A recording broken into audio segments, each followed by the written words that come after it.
ఊరు మొత్తం చెడిపోయిందే. ఏమైందిరా? మొన్నటికి మొన్న మొగుడు పిల్లని కలిపితే కొట్టారా. నువ్వు కలిపింది సుశీల మొగుడిని సుబ్బారావు పిల్లాన్ని. నీలాంటోడే కొత్తగా పెళ్లి చేసుకుని షూటింగ్ కు వాడేళ్ళి శోభనానికి డూపును పంపాడంట.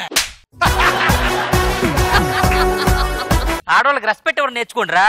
అబ్బా నీలాంటిదే స్త్రీలను గౌరవించాలని బస్సులో డ్రైవర్ లేపి సీట్ అడిగిందంట. అంతేనా?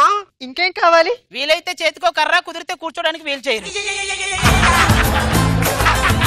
నేను ఇంత ఇదిగా చేసి స్టెప్స్ చేస్తుంటే ఆయన నిల్చొని అంటే నాకు అర్థం కాదు. అమ్మా 50 సినిమాలు చేశాను, నాతోనే ఎప్పుడు స్టెప్ వేయలేదు. నేను ఆయన చుట్టూ తిరగడం కానీ ఆయన ఎప్పుడు నా చుట్టూ తిరగలేదు. ఎక్కడో పుట్టి ఎక్కడో పెరిగి ఇక్కడే కలిశాము, చదువులమ్మ చెట్టు నీడలో. ఏంటి ఇలా వచ్చాం అందరం? అరే రోజా గారి ఇంట్లో దావతు. అనసూయ నీకు విషయం చెప్పాలి తెలుసా? చెప్పండి రోజా గారు. నువ్వు రోజు డాన్స్ ఎంత క్యూట్ గా వేస్తావో తెలుసా? ఆ గుండెని పిండేస్తున్నారు మీరు. అసలు దగ్గరకు వస్తే పీక నొక్కేయాలనిపిస్తూ ఉంటుంది. ఏంటి మీరు కూడా స్కిట్లు రాస్తారా? స్కిట్లా? ఒకటో వాటిలో కుళ్ళాయి రావడం లేదు. నిన్ను అందుకే పిచ్చిరేవ్ అనేది. ఇవి స్కిట్లు కాదు, నియోజకవర్గం సమస్యలు.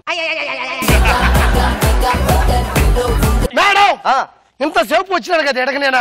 కనీసం అన్నం పెట్టాలనే జ్ఞానం అన్న ఉండాలి కదా. ఓన్లీ ప్లేట్ ఇచ్చారేందే? అబ్బా ఆర్పి అది ప్లేట్ కాదు. మీరందరూ భోజనానికి వస్తాను నా సొంత చేతులతో నేనే చపాతీ చేశాను.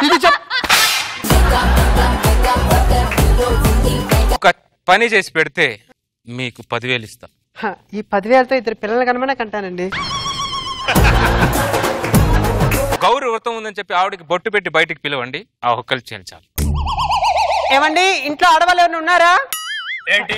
మీ ఆవిడని పిలిస్తే ఇంట్లో గౌరీ వ్రతం ఉంది, బొట్టు పెట్టేసి వెళ్తాను. నాకు పెట్టు.